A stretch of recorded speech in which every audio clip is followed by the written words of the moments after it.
नमस्कार दोस्तों, जय हिंद। आप सबका इस वीडियो में स्वागत है। एक सीरीज में शुरू करना चाह रहा था एथिक्स के लिए, और ये उन बच्चों के लिए है जिनको एथिक्स के बारे में कुछ भी नहीं पता, और ये वो बच्चे भी वीडियोस देख सकते हैं जिनको एथिक्स के बारे में बहुत कुछ पता है। तो डिपेंडिंग ऑन आप मेंस दे रहे हैं या आप अगले साल मेंस के लिए अपेयर होना चाह रहे हैं, ये सीरीज सबके लिए बनाई गई है। एक थीम है हमारे एथिक्स के पेपर में, जिस थीम का नाम है एथिक्स एंड ह्यूमन इंटरफेस। इसके बारे में आपके साथ में बिल्कुल सरल भाषा में कुछ चंद शब्दों में आपके साथ में बात करना चाहता हूं। बाकी आपको ये भी बता दूं कि मेरा टेलीग्राम ग्रुप है अपस्किल विद कुबेर सर। मुझे काफी साल हो गए हैं स्लीपी क्लासेस के प्लेटफॉर्म के साथ, और ये टेलीग्राम ग्रुप मैंने बनाया है जिसमें एसए, जियोपॉलिटिक्स, एथिक्स, इन सभी चीजों को मैं बहुत होलिस्टिकली आपके साथ कुछ इंटरेस्टिंग वे में डिस्कस करता होता हूं। तो ये टेलीग्राम ग्रुप भी ज्वाइन कर सकते हैं आप, अगर आपका मन करे तो। ऑलराइट, ये टेलीग्राम ग्रुप है, अभी बनाया ही था। अभी इसमें कुछ 300-400 सब्सक्राइबर्स हैं, तो आप बढ़ चढ़ के इसमें आए।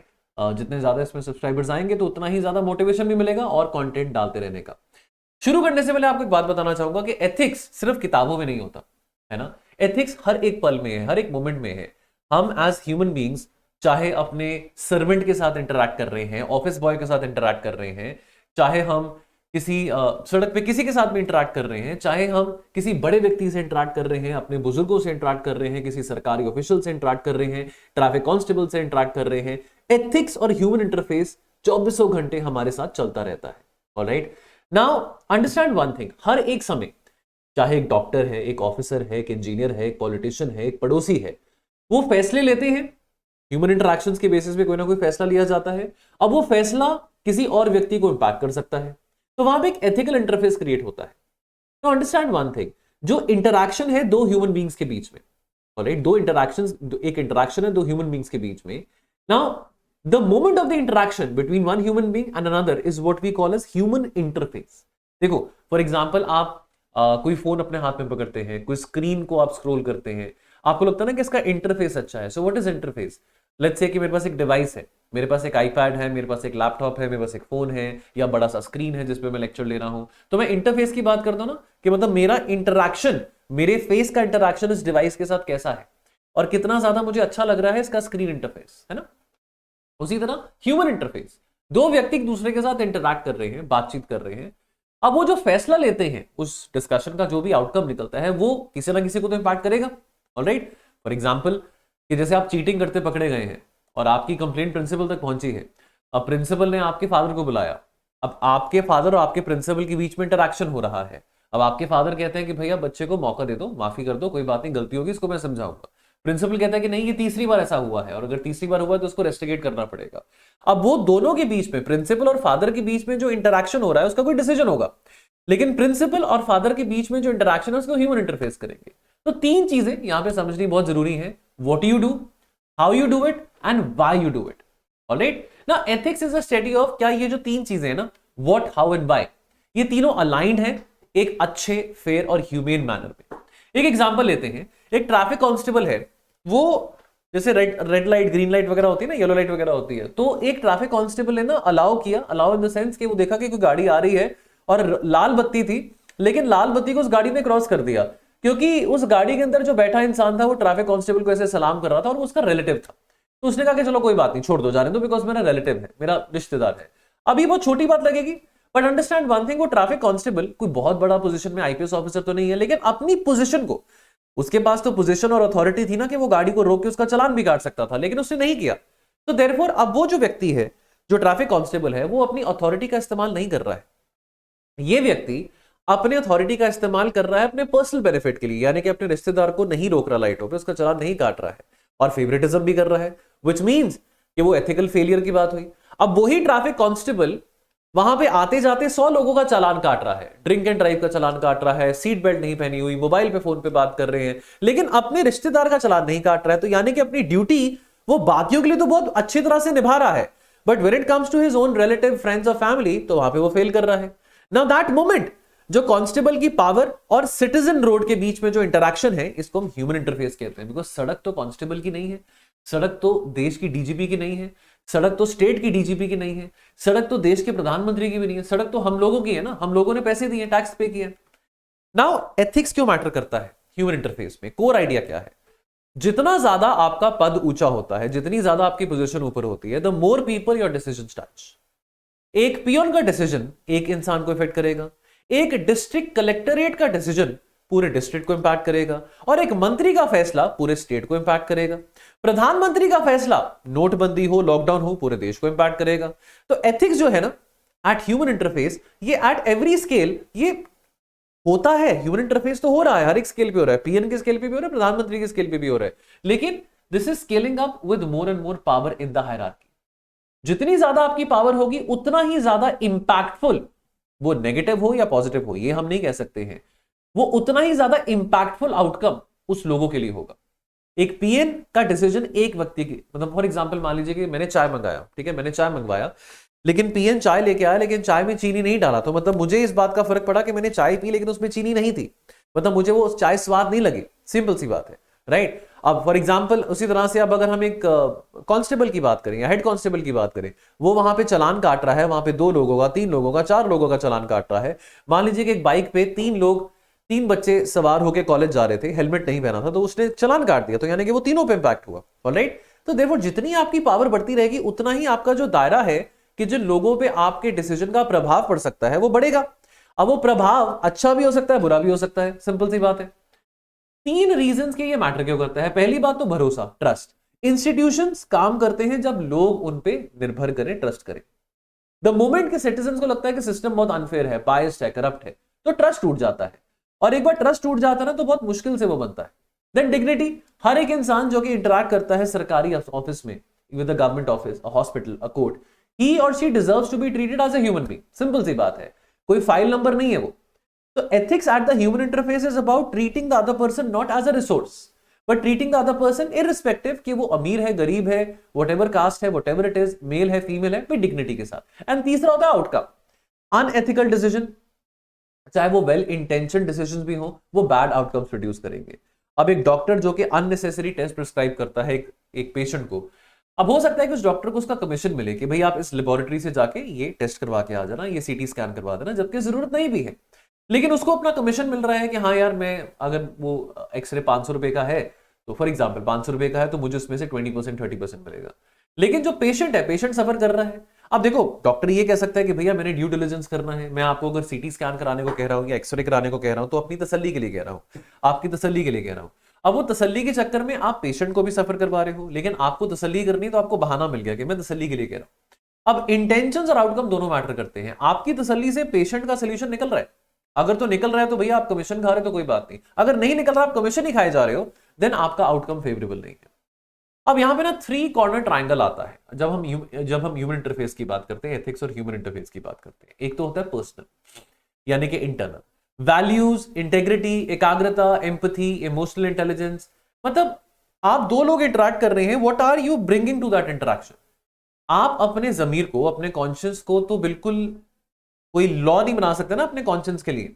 You can not legislate your conscious, you can regulate your conscious and it has to come from within. Corner 2, external, the duties, responsibilities and powers which come with a position. अब एक police officer के पास power है जो एक ordinary नागरिक के पास नहीं है। एक आईएएस ऑफिसर के पास वो पावर है जो कि क्लरिकल इंसान के पास नहीं है, पीएन के पास नहीं है। तो यानी कि आपका पोजीशन, आपका रोल ऑब्लिगेशन क्रिएट करता है। Then relationship, the quality of interaction between the person and the person they are serving. क्या वो ट्रांजैक्शनल है या क्या वो ह्यूमेन है, क्या वहां पे किसी की सुनवाई हो रही है, क्या वहां पे एक दूसरे के लिए इज्जत है, डिग्निटी है कि नहीं है। ठीक है, जब ये तीनों बैलेंस में है, कौन सा, इंटरनल, एक्सटर्नल और relational, person, role and relationship, जब ये तीनों बैलेंस में है तो आपको मिलता है एथिकल ह्यूमन इंटरफेस। एक अच्छा ऑफिसर, एक अच्छा डॉक्टर, एक अच्छा टीचर एटसेट्रा, जो कि अपने पोजीशन को, अपने रोल को अच्छे तरीके से निभा रहे हैं, लोगों को डिग्निटी से ट्रीट कर रहे हैं और जेन्युइन वैल्यूज के साथ एक्ट कर रहे हैं। फॉर एग्जांपल मान लो कि मैं आज एक यूपीएससी का टीचर हूं और मेरे पास 2 बच्चे आते हैं, एक बच्चा है आईएएस ऑफिसर का बेटा और एक बच्चा है जो कि एक क्लर्क का बेटा है।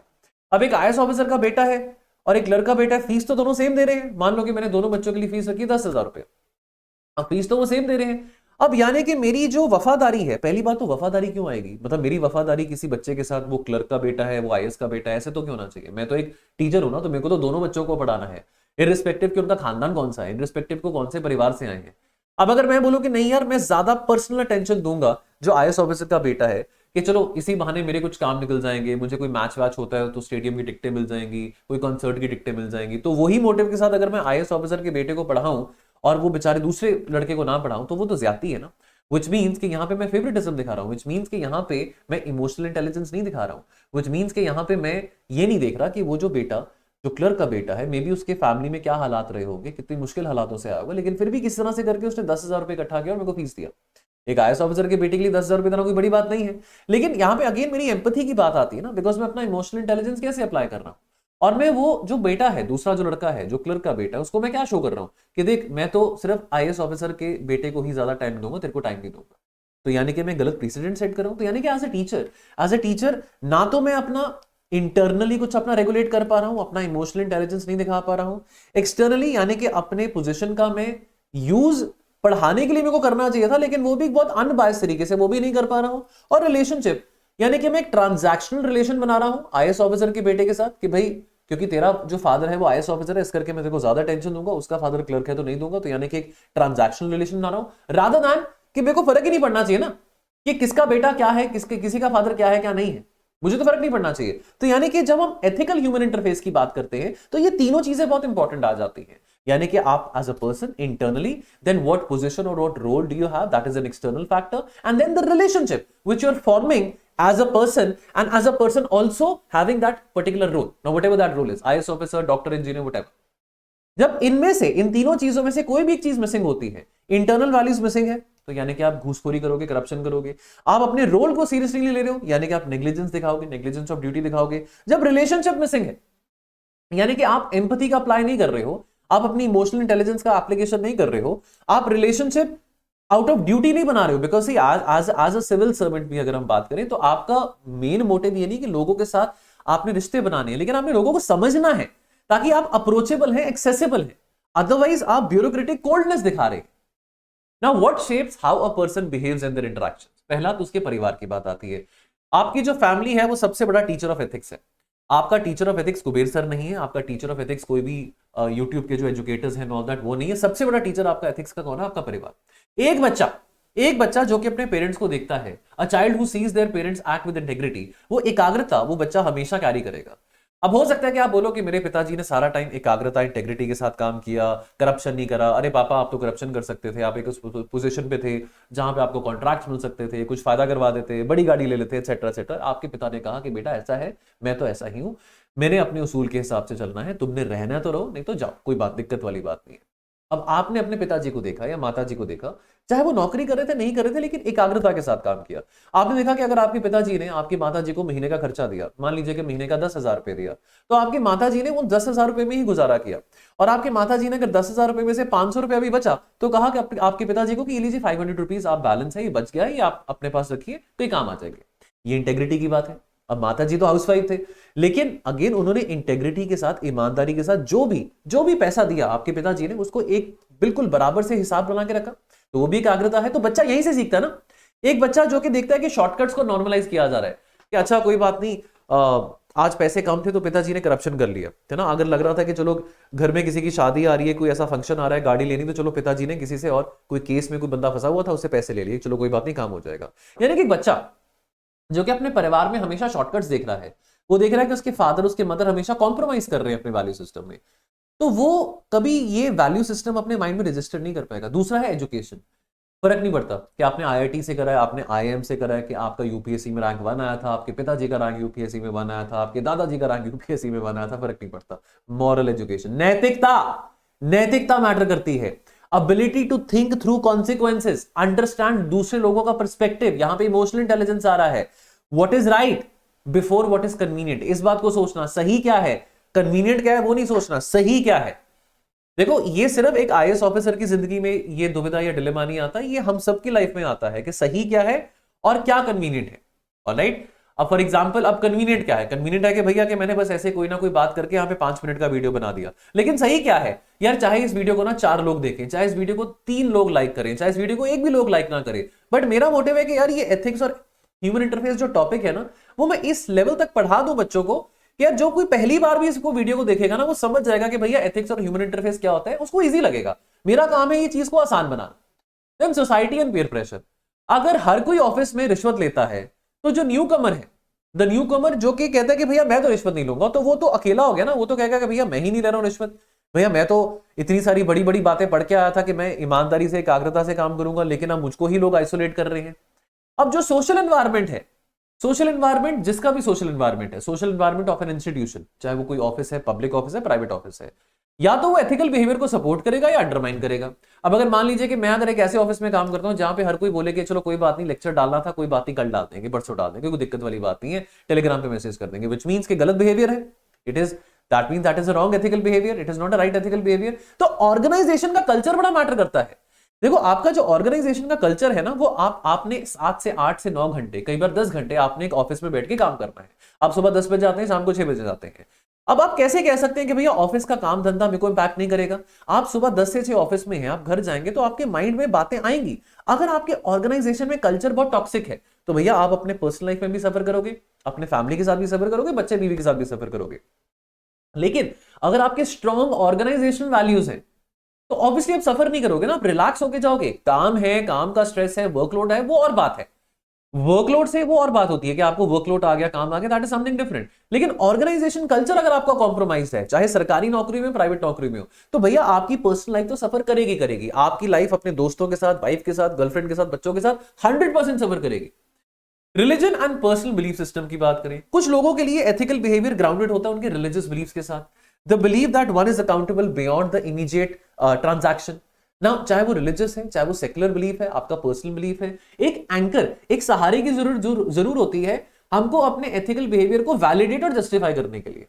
ऑलराइट, नाउ देयरफॉर अब फॉर एग्जाम्पल अगर हम सिख कल्चर से आते हैं या हिंदू रिलीजन से आते हैं, तो जो भी कोर वैल्यूज है हिंदू रिलीजन में या सिख रिलीजन में, उन वैल्यूज को मद्देनजर रखते हम अपने एथिकल बिहेवियर को रेगुलेट कर सकते हैं। Now that is fine, but मेरे हिसाब से जो मेरे को समझ आता है कि आप हिंदू हो, सिख हो, बुद्धिस्ट हो, जो भी हो, अब उस हिसाब से तो भाई आपका बिहेवियर हमेशा उत्तम होना चाहिए। रिलीजन का तो फर्क पड़ता नहीं। और मेरे हिसाब से जितने भी धर्म है, correct me if I am wrong, जितने भी रिलीजन है, वो रिलीजन इंसानों को एक अच्छा इंसान बनना ही सिखाते हैं। चाहे वो इस्लाम है, चाहे वो हिंदू है, चाहे वो सिख है, चाहे वो बुद्धिस्ट है। अगर नहीं सिखाते तो मुझे बता दो। और अगर आपको सारे धर्म अच्छा इंसान बनने के लिए समझा रहे हैं, अब आपके लिए अच्छाई क्या है, किसी और के लिए अच्छाई क्या है, वो डिफर कर सकती है, लेकिन कुछ कोर वैल्यूज जो है ना अच्छाई की, वो सेम रहती है। Then laws and accountability system, external pressure matter करता है। RTI, vigilance commission, media scrutiny, C CAG audits हो गया, ये एक अकाउंटेबिलिटी क्रिएट करते हैं जो कि एक एक्सटर्नल डेटरेंट के तौर पे एक्ट करता है अगर इंटरनल वैल्यूज कॉम्प्रोमाइज है या एब्सेंट है। एंड देन उसके बाद रोल मॉडल्स एंड मेंटर्स की बात आती है। एक ईमानदार सीनियर अफसर, मैं आपको बता रहा हूं, वो एक एंटायर जनरेशन ऑफ ऑफिसर्स को इंस्पायर कर सकता है, वो एक एंटायर टीम को इंस्पायर कर सकता है। मान लीजिए कि लगता है कि भैया फॉर एग्जांपल आपको लगता है कि जी हमारे डिपार्टमेंट में सभी लोगों का मोराल बहुत डाउन है। मोराल डाउन क्यों है? क्योंकि वो ऑर्गेनाइजेशन के कल्चर से, ऑर्गेनाइजेशन के काम करने के तरीके से बहुत ज्यादा ये चलता है, सब चलता है, कोई बात नहीं, कोई वो घूस खा रहा है, ये घूस खा रहा है, ये हो रहा है, वो हो रहा है, कोई बात नहीं, ये सिस्टम बदल नहीं सकता है। लेकिन एक ईमानदार अफसर आता है, वो कहता है कि भैया मैं सिस्टम को बदल के रहूंगा, मैं यहां पे बदलाव लेके आऊंगा। वो अपने कन्विक्शन के साथ, अपने ऑप्टिमिज्म के साथ आता है, तो वो लोगों के बिहेवियर को बदल सकता है ना। अब डिपेंड करता है कि वो एक्चुअल में अपनी बातों पे कैसे खड़ा उतरता है। अगर तो वो सिर्फ बातों का शेर है और कर वही छिछोरी हरकतें रहा है, तो भैया फिर कोई फायदा नहीं है। ऐसे भी बहुत मैंने देखे हैं लोग जो कि सो कॉल्ड मेंटर्स और रोल मॉडल्स होते हैं। एक करप्ट सीनियर ना पूरी टीम को, एक गंदी मछली पूरे तालाब को गंदा कर देती है, एक गंदा सेब पूरे क्रेड ऑफ सेब को गंदा कर देता है। तो इन्फ्लुएंस जो है ना रोल मॉडल्स का एथिकल बिहेवियर पे बहुत बड़ा है और इसको अंडर एस्टिमेट नहीं कर सकते। ठीक है, तो यहां पे देखिए एक चार्ट आ गया। Private relationship, who is involved, आपके family, friends etcetera. Public relationship में नागरिक आ जाते हैं, पेशेंट्स आ जाते हैं, वोटर्स आ जाते हैं, बच्चे आ जाते हैं। What guides the behaviour? Love, loyalty, personal values, private relationships में है ना। लेकिन पब्लिक रिलेशनशिप में लव लॉयल्टी नहीं आती है। पब्लिक रिलेशनशिप में ड्यूटी आती है, आपकी ड्यूटी है, आपका लॉ है, आपके इंस्टीट्यूशनल नॉर्म्स आते हैं। ऑलराइट, अब अगर मैं यहां पे आके काम कर रहा हूं, it is not because of love and loyalty, it is because of my duty, because of a certain duty which has been assigned to me. मैं अपने ऑफिस में आके, या मैं ये वैसे इंकरेज करता हूं आप अपने ऑफिस में आके कोलीग्स के साथ दोस्ती करें, सब कुछ ठीक है, लेकिन हम ऑफिस में आके परिवार बनाने नहीं आ रहे हैं।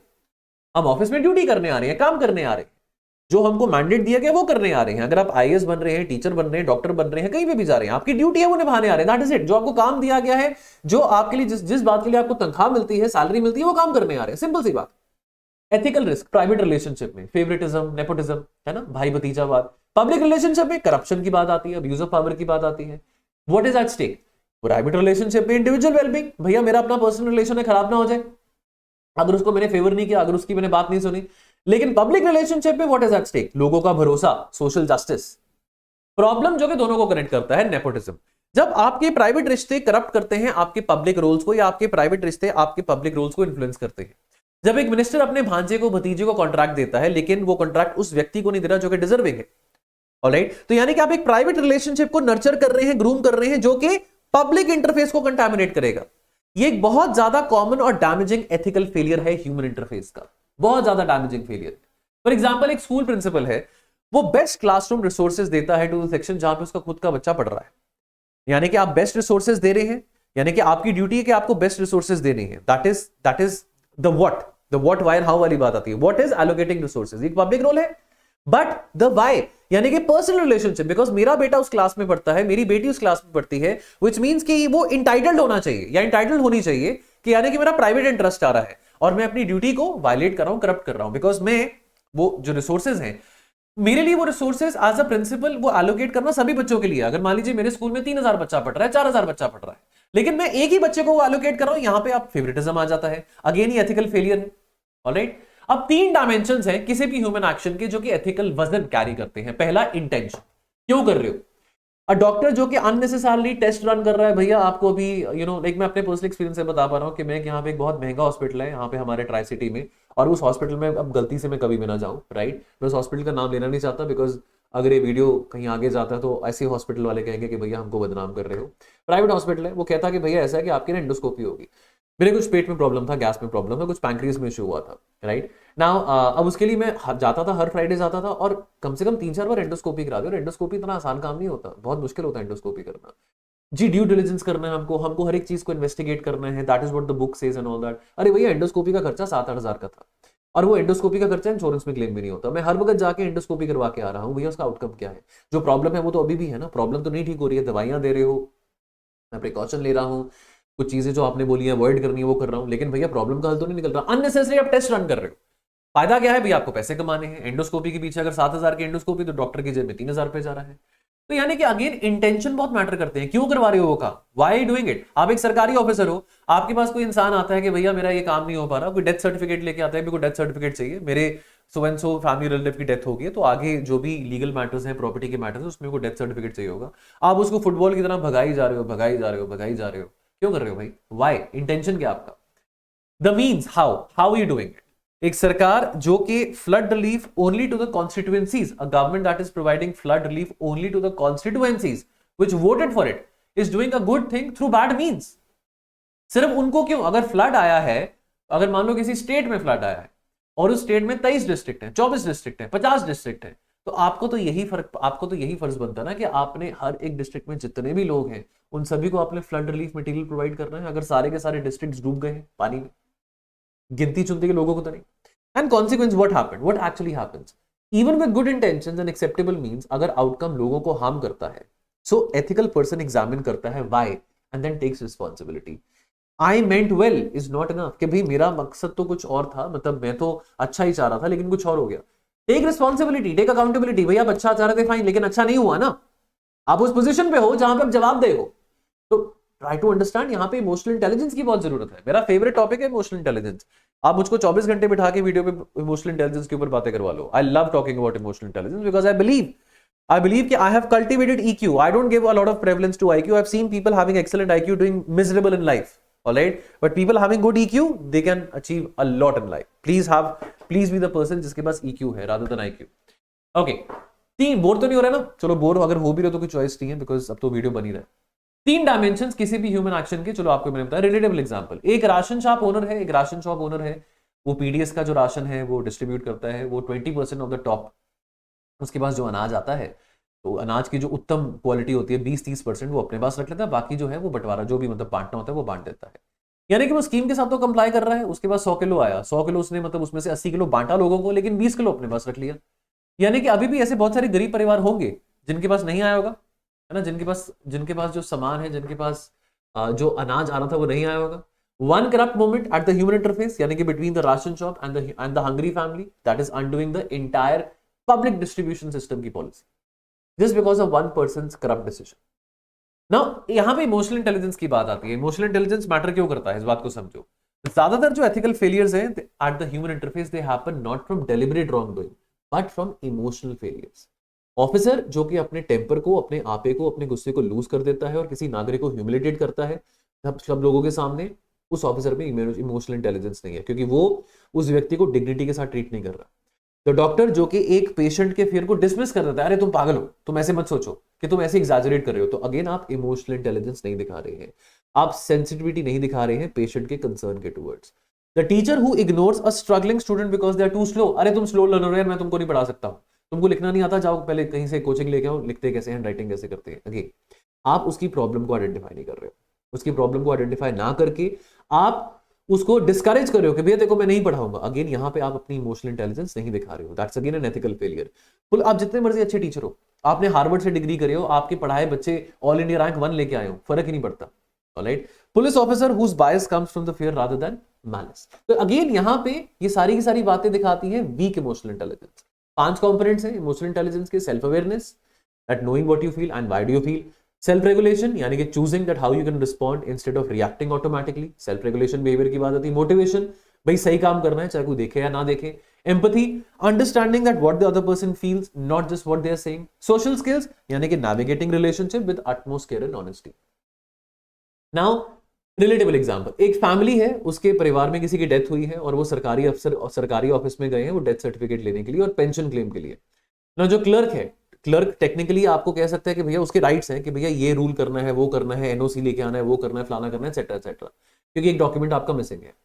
नाउ अंडरस्टैंड वन थिंग, लेकिन वो क्लर्क जिसके पास हाई इमोशनल इंटेलिजेंस है वो समझेगा कि भैया इस वक्त ये जो परिवार है ये किसी मुश्किल स्थिति से गुजर रहा है, अभी सिचुएशन इनके परिवार के लिए बहुत मुश्किल है, हो सकता है कि इनके परिवार में इकलौता जो ब्रेड अर्नर था, रोजी रोटी कमाने वाला था, वो अब नहीं रहा है, तो देयरफॉर अब मेरे को यहाँ पे कंपैशन दिखाना है, मेरे को लोगों को समझना है। यहाँ पे अगर मैं बोलूंगा ये रूल फॉलो करो, वो फॉलो करो, तो शायद इस सिचुएशन में उनको वो बेनिफिट नहीं मिल पाएगा। तो वो कहते हैं कि कोई बात नहीं यार, आपका ये जो डॉक्यूमेंट है बाद में आ जाएगा, लेकिन अभी आपको जो पैसे की जरूरत है, जो आपको पेंशन की जरूरत है, वो आपको दे रहा हूं, कोई दिक्कत वाली बात नहीं है, आपको सोल्यूशन देना है। देखो इमोशनल इंटेलिजेंस इज समथिंग के रूल्स बहुत सारे हैं, कानून बहुत सारे हैं, लेकिन अब वो कानून के झमेले में पड़ के, कानून के चक्कर में पड़ के आपको आउटकम नहीं मिलने वाला, तो आपको भैया आउटकम चाहिए, आपको सोल्यूशन चाहिए। वो सोल्यूशन के लिए, उस सोल्यूशन के लिए ये जो क्लरिकल ऑफिसर है वो कहता है कि भैया कोई बात नहीं, ये जो 1-2 रूल्स हैं वो बाद में हो जाएंगे, वो रूल्स अपनाने हैं, करने हैं, ये नहीं कि रूल्स को बाईपास करना है, लेकिन अभी के लिए हम एक आउटकम लेके आते हैं जहां पे विन विन हो, कि आपका भी काम हो जाए और मेरे ऊपर भी जवाब देना हो, कि मेरे ऊपर भी जो ऑफिसर बैठे मुझको क्वेश्चन ना करे। एंड देन जब हम इमोशनल इंटेलिजेंस और ह्यूमन इंटरफेस और एथिक्स एंड ह्यूमन इंटरफेस की बात करते हैं, दो चीजें बहुत इंपॉर्टेंट यहां पे आ जाती है। एक तो होता है मॉरल इंट्यूशन, एक होता है मॉरल रीजनिंग। यानी कि गट फीलिंग कि कुछ गलत है, हम सबको होता है ना मॉरल इंट्यूशन, कुछ गलत हो रहा है, कुछ तो गलत हो रहा है, आपको अंदर ना, आपके अंदर से वो आवाज आनी शुरू हो जाती है ना, आपको वो रीजन नहीं होता, देयर इज नो रीजन कि गलत क्यों हो रहा है, लेकिन आपको पता है कुछ गलत हो रहा है। आपने अखबार में पढ़ा कि यार कुछ आज प्रोटेस्ट होने वाले हैं, आपको लग रहा है कुछ गलत होने वाला है, something wrong is about to happen. आप किसी सिचुएशन में बैठे हैं, आप किसी सरकारी ऑफिस में बैठे हैं, आप किसी सरकारी कर्मचारी के साथ बात कर रहे हैं, आपको लग रहा है कि नहीं यार कुछ गलत हो रहा है, दैट ये बंदा ना, इसके इंटेंशन ठीक नहीं है ना। ये इंस्टिंक्ट होता है, राइट, इंस्टिंक्ट होता है, इंस्टिंक्ट हर किसी के पास होता है, कोई इंस्टिंक्ट को सुनता है, कोई नहीं सुनता है। ऑलराइट, ये जो इंट्यूशन है ना, ये starting point of the ethics है। ऑलराइट, फॉर एग्जांपल जैसे कि मान लीजिए कि आप बैठे हैं किसी मंत्री के साथ, आप एज एन ऑफिसर बैठे एक मंत्री के साथ और अपने ऑफिशियल कैपेसिटी में, पर्सनल कैपेसिटी में नहीं, और वो मंत्री के साथ एक और कॉन्ट्रैक्टर बैठा है, रोड कॉन्ट्रैक्टर बैठा है, और वो मंत्री आपको वो रोड कॉन्ट्रैक्टर से मिलवा रहा है। अब आपको वहां पे कुछ गलत लगेगा कि यार ये क्यों मिलवा रहा है, कहीं कोई आने वाला प्रोजेक्ट है वो मेरे को इस रोड कॉन्ट्रैक्टर को ऑब्लाइज करके देना तो नहीं पड़ेगा, कहीं इस करके तो नहीं मिला रहा है, तो आपको इंट्यूशन आ जाता है। That is the starting point of ethics कि भैया मेरे को इससे हाथ मिलाना है कि नहीं मिलाना है, या मेरे को अभी तो मंत्री जी के कारण इसके साथ मीटिंग करनी पड़ रही है, लेकिन आगे मेरी मर्जी है कि मैं ऑब्लिगेटेड हूं कि नहीं उसके साथ हाथ मिलाने के लिए, काम करने के लिए। And then moral reasoning, the process of thinking through that why something is right और रॉन्ग, यानी कि आप यहाँ पे अपना लॉजिक, अपना रैशनल अप्लाई करते हो। तो रीजनिंग अलाउ करता है कि हम अपने इंट्यूशंस को, अपने बायसेस को करेक्ट कर सकते हैं, अपने इंट्यूशंस को टेस्ट कर सकते हैं, और हम वो फैसले ले सकते हैं, एग्जीक्यूट कर सकते हैं जिसको हम डिफेंड कर सके कि हाँ हमने क्यों किया, क्योंकि हमको वो सही नहीं लग रहा था जो फैसला आप हमें करने को कह रहे थे, इस करके हमने ये फैसला लिया। हमको दोनों की जरूरत है, इंट्यूशन और रीजनिंग दोनों की जरूरत है। सिर्फ इंट्यूशन है, रीजनिंग नहीं है, व्हिच मींस कि आप अपने बायस को ड्रेसअप कर रहे हैं एज एथिक्स, यानी कि आपके पास इंट्यूशन है कि वो चीज गलत हो रही है, लेकिन आपके उसको लॉजिक नहीं है, व्हिच मींस कि आप अगेन अपने लॉजिक के बिना, अपने इंट्यूशन के तार पे अगर आप कुछ, फिर वही बात है ना, सस्पेक्ट है, आपको शक है, फिर मींस कि आप अपना बायस लेके आएंगे बिकॉज आपको शक है। जैसे कि armed forces special power act में एक प्रोविजन है कि अगर कोई व्यक्ति कंसिडरेबल सस्पेशन है अगर आर्मी ऑफिसर को कि ये व्यक्ति इंसर्जेंट्स को पनाह दे रहा है, शेल्टर दे रहा है, तो वो कंसिडरेबल सस्पेशन के तौर पे भी उसको अरेस्ट कर सकता है। लेकिन ये तो बायस हो गया ना, कुछ लॉजिक भी आना चाहिए। अब फॉर एग्जांपल मान लीजिए कि आप एक काली गाड़ी में जा रहे हैं रात के टाइम अपने पेरेंट्स के साथ, आपको पुलिस वाला रोक लेता है, तो इस करके रोकता है बिकॉज आप एक काली गाड़ी में जा रहे हैं। जो सफेद गाड़ी में जा रहे हैं आतंकवादी उनको नहीं रोक रहे, लेकिन काली गाड़ी में जाने में रोक रहे हैं बिकॉज ये काली रंग की गाड़ी है। ये क्या बात है? रीजनिंग तो नहीं हो रहा। आपका मॉरल इंट्यूशन है कि काली गाड़ी में लोग अक्सर ऐसे गैंगस्टर टाइप लोग जाते होते हैं। Pure reasoning without intuition. Again understand one thing, ये टेक्निकली करेक्ट है but sometime it can lead to monstrous conclusions as well. तो हमको दोनों की जरूरत है, हमको मॉरल इंट्यूशन और मॉरल रीजनिंग दोनों की जरूरत है अगर तो हमने पब्लिक लाइफ में, अगर तो हम एक एज अ पब्लिक सर्वेंट अगर हमने एथिकली काम करना है। Human interface requires both. अब एक कलेक्टर है जो कि डिसाइड कर रहा है कि वेदर टू डिबॉलिश एन एंक्रोचमेंट जहां पे 200 फैमिलीज रहती हैं। अब इंट्यूशन कहता है कि यहां पे लोग रहते हैं, बच्चे रहते हैं, लोगों की जिंदगियां हैं, ऐसे कैसे मैं तबाह कर दूं। लेकिन reasoning considers the law, the court order and the due process, the alternative arrangements. Now ethics at the human interface requires both the gut and the brain. यानी कि गट कह रहा है कि भैया यहाँ पे अगर मैं सबको, अगर मैं यहाँ पे इंक्रोचमेंट ड्राइव करता हूँ, बुलडोजर चलाता हूँ, तो यहाँ पे 200-300 लोग रहते हैं बेचारे, वो कहाँ पे जाएंगे। रीजनिंग कहता है कि ठीक है, मेरे को कोर्ट ऑर्डर मिला है, मेरे को सरकार से भी हदायतें मिली हैं, मेरे को लाइक जो भी करना है वो अपनी ड्यूटी में निभाना पड़ेगा, लेकिन इनके लिए मैं कोई ऑल्टरनेटिव अरेंजमेंट बनाऊं कि ये जो 200-300 परिवार हैं कोई ऑल्टरनेट जगह पे रह तो सकते हैं। बिकॉज एकदम से उनको एकदम से बेघर कर दोगे आप रातों रात, तो वो कहां पे जाएंगे। To sum up, ethics at the human interface can not be enforced from the outside. आप हर एक क्लर्क के आगे, हर एक पीएन के आगे विजिलेंस कमिश्नर नहीं बिठा सकते। हर एक इंसान के पीछे आप कैमरा नहीं छोड़ सकते हैं। आपका सेल्फ रेगुलेशन भी बहुत इंपॉर्टेंट है। And the quality of human interaction in democracy ultimately depend करता है on the quality of the people in the democracy. Alright, so देखो, हर जगह विजिलेंस करना जरूरी नहीं है, हर जगह विजिलेंटिज्म दिखाना जरूरी नहीं है, right. And I am saying it at the time जब ये प्रोटेस्ट हो रहे हैं जंतर मंतर में, आप हर वक्त विजिलेंट बन के सड़कों पे आगे प्रोटेस्ट करो, बिल्कुल करो, लेकिन हर वक्त वही रास्ता नहीं हो सकता। दूसरी बात, हर वक्त आप हमेशा किसी मिनिस्टर के आगे, अफसर के आगे, क्लर्क के आगे, पीएन के आगे कोई विजिलेंस कमिश्नर या कैमरा नहीं छोड़ सकते हैं, बिकॉज ऑफ कोर्स एक तो हर किसी की प्राइवेसी वायलेट होती है। दूसरी बात यहां पे आता है कि अगर ऐसा ही करना है तो इंसान का अपना जमीर कहां पे है। अगर इंसान अपने जमीर से काम नहीं कर सकता, उसको उसके जमीर को रेगुलेट करने के लिए विजिलेंस इंक्वायरी, ईडी इंक्वायरी और कैमरे की जरूरत है, तो क्या ही फायदा फिर भैया रहने का। ठीक है, बाकी दोस्तों यहाँ पे कुछ एथिक्स का क्रैश कोर्स है जो कि 23 जुलाई से शुरू हो रहा है। अगर आप मेंस के स्टूडेंट हैं, मेंस 2026 दे रहे हैं, तो इस क्रैश कोर्स में मैं रेकमेंड करूंगा जरूर आइए। बाकी इसके बारे में इंफॉर्मेशन लेने के लिए टोल फ्री नंबर पे कॉल कर लीजिएगा।